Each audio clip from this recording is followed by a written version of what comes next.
Western assets in Russia are being seized, and Putin is delivering a direct blow to the US and its allies for freezing $300 billion of Russian reserves. This isn't just a warning, it's economic warfare. But what's coming next is even bigger. But here's the real shocker. Russia isn't stopping here. The next move could reshape global finance forever. Will Trump hit back with massive tariffs? Is de-dollarization accelerating faster than expected? And most importantly, who really has the upper hand in this battle? Countries, even unwavering allies of the United States, are decreasing their gold and foreign exchange reserves in dollars and euros. And what does this mean for the future of the global economy? Buckle up, because the rules of the game are changing. Before we get into it, please subscribe to the channel to show your support and keep up with updates.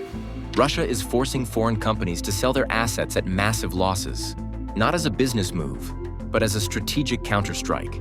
This isn't just about corporate exits, it's economic warfare. The message from Moscow is clear.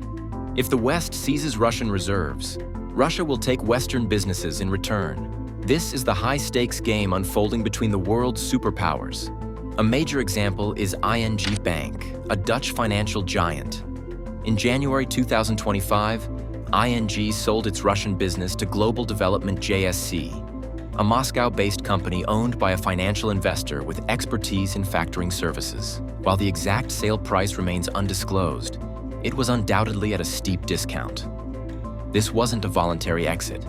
Russia made it clear that Western firms would not be allowed to leave on their own terms.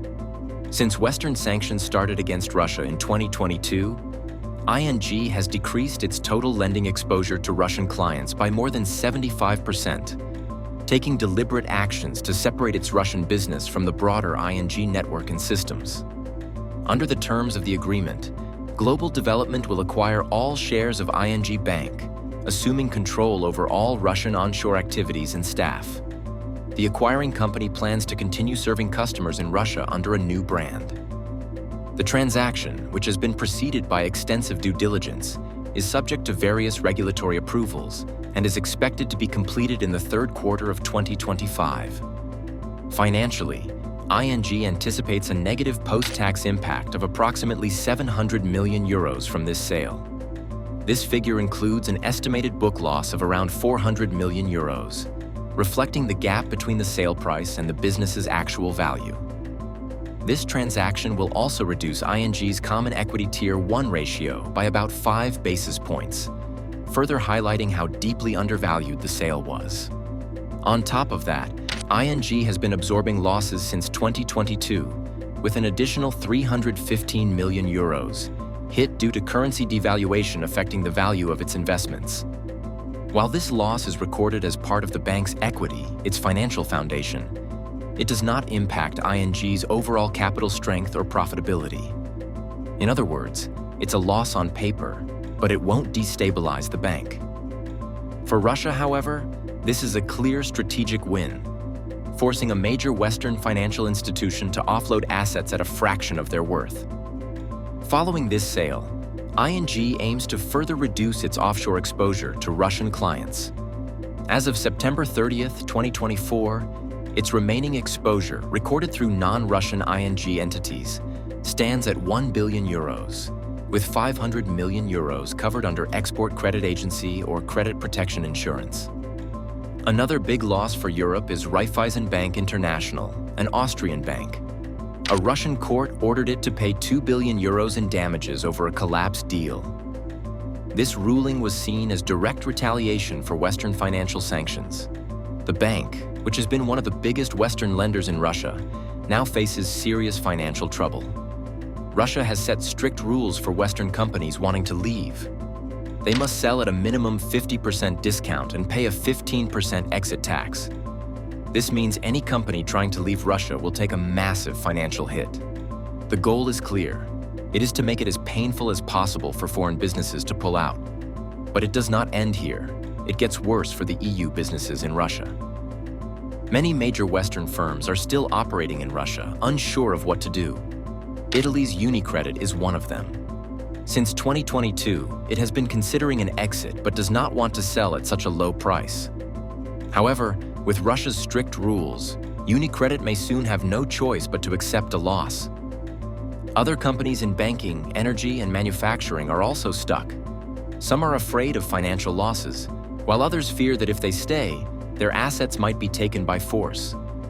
But the Kremlin is not stopping there. It is drafting new laws that will give it even more power. If passed, these laws will allow the Kremlin to seize Western businesses and assets directly. This means companies might not even get a chance to sell. They could simply lose everything overnight.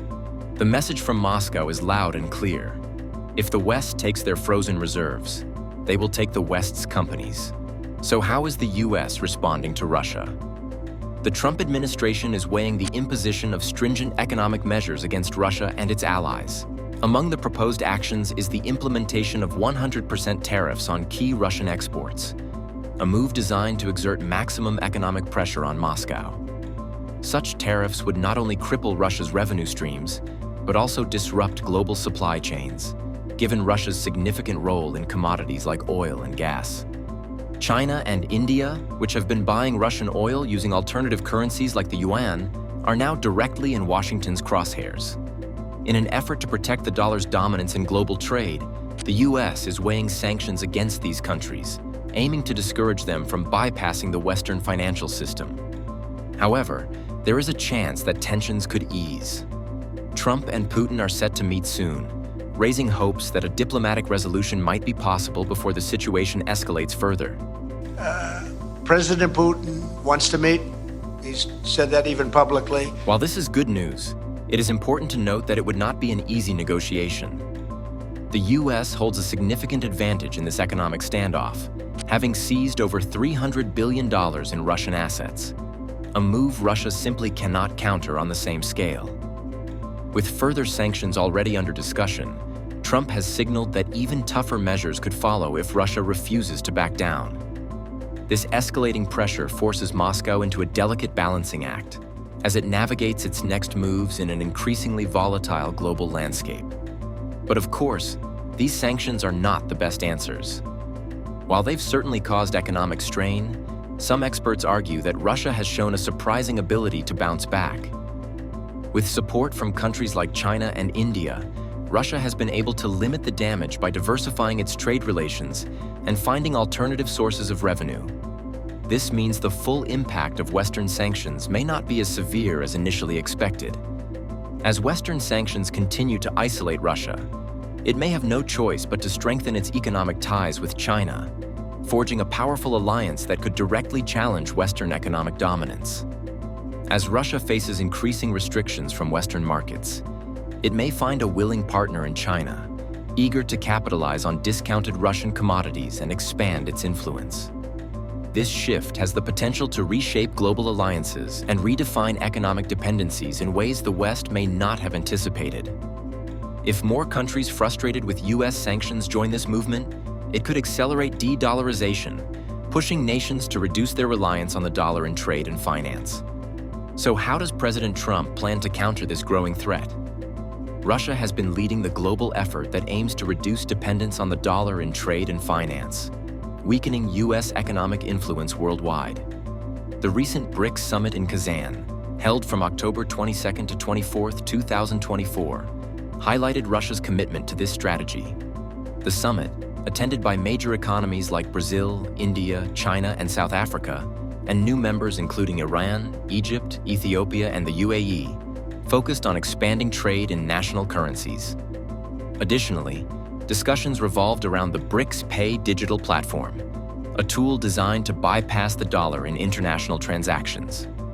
A key part of Russia's de-dollarization effort is its deepening economic partnership with China. Trade between the two nations has shifted almost entirely away from the US dollar. Over 90% of their transactions are now in yuan or rubles. By December 2023, yuan accounted for 36% of Russia's total foreign trade, a massive jump from just 0.4% before the Ukraine conflict. This shift contributed to a record $245 billion in bilateral trade in 2024, further cementing economic ties between Moscow and Beijing. This move demonstrates a broader attempt to establish alternative financial networks that are less vulnerable to Western sanctions. By reducing dollar transactions, Russia and China are reshaping global trade patterns and challenging the dollar's long-standing dominance. The impact of de-dollarization could be profound. If successful, it would erode the US dollar's dominance as the world's primary reserve currency, shifting global economic power away from Washington.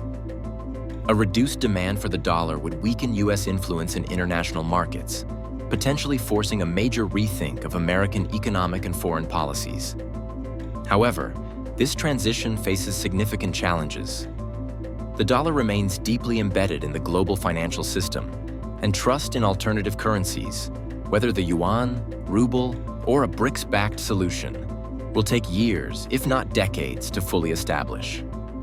While BRICS nations continue to push for a multipolar financial system, analysts believe the dollar's dominance isn't fading anytime soon, at least not without major structural changes in global trade and finance. Russia has taken significant steps to accelerate de-dollarization.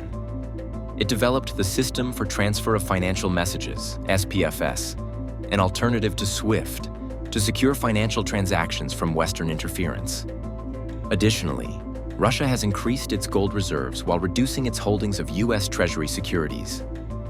These efforts aim to shield the Russian economy from Western economic pressure and enhance financial independence. However, the shift away from the dollar requires more than just technical solutions. It demands global cooperation and a fundamental change in financial structures. Despite Russia's determination, the road to de-dollarization remains uncertain. The US dollar is still the backbone of global finance, and any transition away from it will be gradual.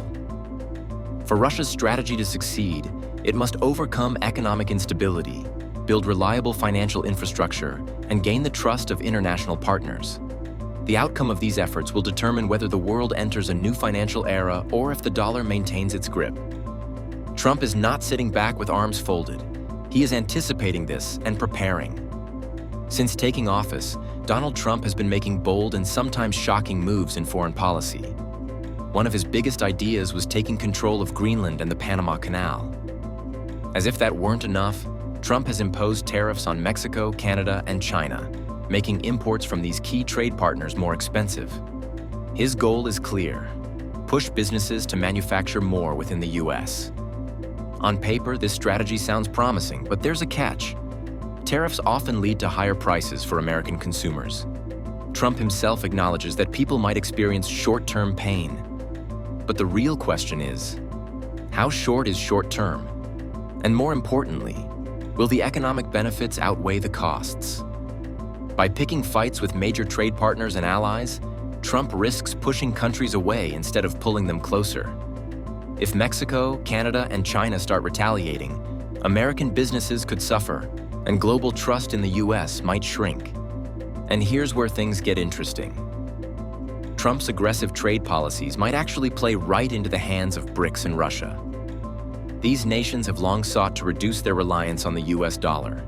If Washington keeps burning bridges, BRICS nations could fast-track the creation of an alternative global financial system.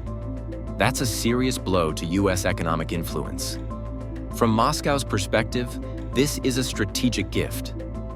Putin has spent years working to undermine the dollar's dominance in global trade.